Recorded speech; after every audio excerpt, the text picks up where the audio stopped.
नमस्कार विद्यार्थी मित्रांनो, स्वागत आहे तुमच्या आवडत्या चॅनलवर. आज आपण MPSC परीक्षेसाठी अत्यंत महत्त्वाचा विषय म्हणजे महाराष्ट्राचा भूगोल यावर चर्चा करणार आहोत. आज आपण पाहणार आहोत 30 असे महत्त्वाचे प्रश्न जे वारंवार परीक्षेत विचारले जातात.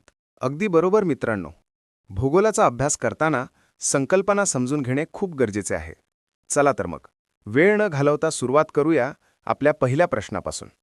पहिला प्रश्न आहे, महाराष्ट्राची स्थापना कधी झाली आणि त्यावेळी महाराष्ट्रात एकूण किती जिल्हे होते? याचे उत्तर आहे 1 मे 1960 रोजी महाराष्ट्राची स्थापना झाली आणि त्यावेळी महाराष्ट्रात फक्त 26 जिल्हे होते.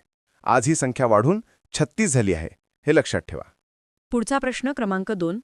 महाराष्ट्राचे एकूण क्षेत्रफळ किती चौरस किलोमीटर आहे? महाराष्ट्राचे एकूण क्षेत्रफळ 3,07,713 चौरस किलोमीटर इतके आहे. क्षेत्रफळाच्या दृष्टीने भारतामध्ये राजस्थान आणि मध्य प्रदेश नंतर महाराष्ट्राचा तिसरा क्रमांक लागतो. प्रश्न क्रमांक 3. महाराष्ट्राला एकूण किती किलोमीटर लांबीचा समुद्रकिनारा लाभला आहे? महाराष्ट्राला एकूण 720 किलोमीटर लांबीचा समुद्रकिनारा लाभला आहे. यामध्ये सर्वाधिक समुद्रकिनारा रत्नागिरी जिल्ह्याला लाभला आहे. प्रश्न क्रमांक 4.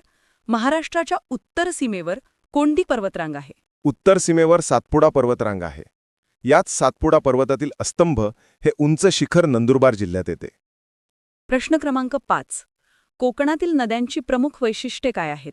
कोकणातील नद्या या लांबीने खूप कमी असतात, पण त्यांचा वेग प्रचंड असतो, कारण त्या सह्याद्री पर्वतावरून वेगाने खाली येतात आणि अरबी समुद्राला मिळतात. प्रश्न क्रमांक 6. महाराष्ट्रातील सर्वात उंच शिखर कळसुबाई हे कोणत्या जिल्ह्यात आहे? कळसुबाई हे शिखर अहमदनगर जिल्ह्यात आहे. त्याची उंची 1646 मीटर असून ते अकोले तालुक्यात येते. प्रश्न क्रमांक 7. विदर्भातील मुख्य नदी कोणती आहे जिचा प्रवाह दक्षिण वाहिनी आहे? विदर्भातील मुख्य नदी वर्धा आणि वैनगंगा आहेत. या दोन्ही नद्या दक्षिण दिशेला वाहतात. त्यांच्या एकत्रित प्रवाहाला प्राणहिता असे म्हणतात. प्रश्न क्रमांक 8. महाराष्ट्रातील कोणत्या मृदेला रेगूर मृदा किंवा काळी मृदा असे म्हणतात? कापसाची काळी मृदा, जिला आपण ब्लॅक कॉटन सॉइल म्हणतो, तिलाच रेगूर मृदा असे म्हणतात. ही मृदा बेसॉल्ट खडकापासून तयार झाली आहे. प्रश्न क्रमांक 9. महाराष्ट्राची पर्यटन राजधानी म्हणून कोणता जिल्हा ओळखला जातो? छत्रपती संभाजीनगर, ज्याला पूर्वी औरंगाबाद म्हणत असत, हा जिल्हा महाराष्ट्राची पर्यटन राजधानी म्हणून ओळखला जातो, कारण इथे अजिंठा आणि वेरूळ लेणे आहेत. प्रश्न क्रमांक 10. तापी नदीचा उगम कोठे होतो? तापी नदीचा उगम मध्य प्रदेशातील मुलताई या ठिकाणी होतो. ही महाराष्ट्रातील सर्वात मोठी पश्चिम वाहिनी नदी आहे, जी अरबी समुद्राला जाऊन मिळते. प्रश्न क्रमांक 11. लोणार सरोवर कोणत्या जिल्ह्यात आहे आणि त्याचे वैशिष्ट्य काय? लोणार सरोवर बुलढाणा जिल्ह्यात आहे. उल्कापातामुळे तयार झालेले हे जगातील एक अद्वितीय सरोवर आहे आणि याचे पाणी खारे आहे. प्रश्न क्रमांक 12. सह्याद्री पर्वताला दुसऱ्या कोणत्या नावाने ओळखले जाते? सह्याद्री पर्वताला पश्चिम घाट असेही म्हणतात. हा पर्वत जलविभाजक म्हणून काम करतो, कारण यामुळे नद्यांचे पूर्व वाहिनी आणि पश्चिम वाहिनी असे 2 भाग पडतात. प्रश्न क्रमांक 13. महाराष्ट्रातील सर्वात जास्त पाऊस पडणारे ठिकाण कोणते? सिंधुदुर्ग जिल्ह्यातील आंबोली हे महाराष्ट्रातील सर्वाधिक पाऊस पडणारे ठिकाण आहे. यालाच महाराष्ट्राचे चेरापुंजी असेही काही वेळा म्हटले जाते.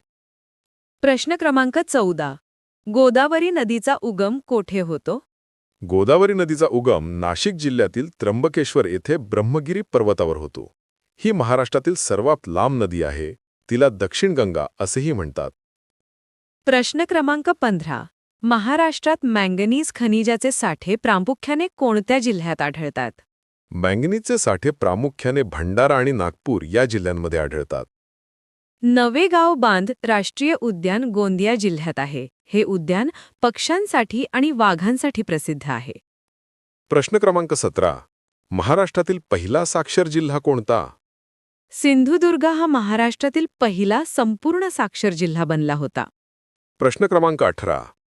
जायकवाडी धरण कोणत्या नदीवर आहे आणि ते कोठे आहे?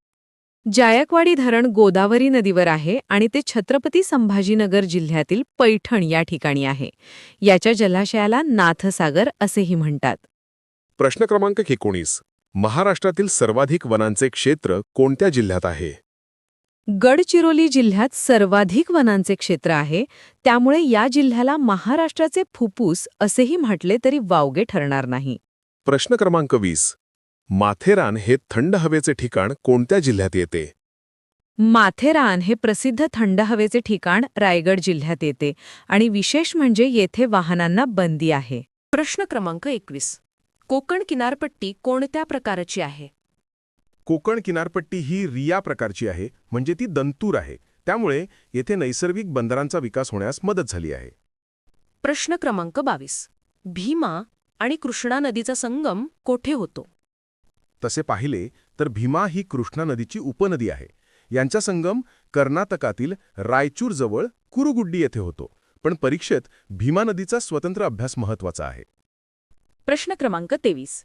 महाराष्ट्रातील कोणते शहर 52 दरवाजांचे शहर म्हणून ओळखले जाते? छत्रपती संभाजीनगर या शहराला 52 दरवाजांचे शहर म्हणून ओळखले जाते. प्रश्न क्रमांक 24. जांभी मृदा महाराष्ट्रात कोठे आढळते? जांभी मृदा प्रामुख्याने रत्नागिरी आणि सिंधुदुर्ग या कोकणातील अतिपावसाच्या प्रदेशात आढळते. तसेच कोल्हापूरच्या पश्चिम भागातही ती दिसते. प्रश्न क्रमांक 25. महाराष्ट्राची उपराजधानी कोणती आहे? नागपूर ही महाराष्ट्राची उपराजधानी आहे आणि इथेच राज्याचे हिवाळी अधिवेशन भरते. प्रश्न क्रमांक 26. गरम पाण्याचे झरे असलेला वज्रेश्वरी हा भाग कोणत्या जिल्ह्यात आहे?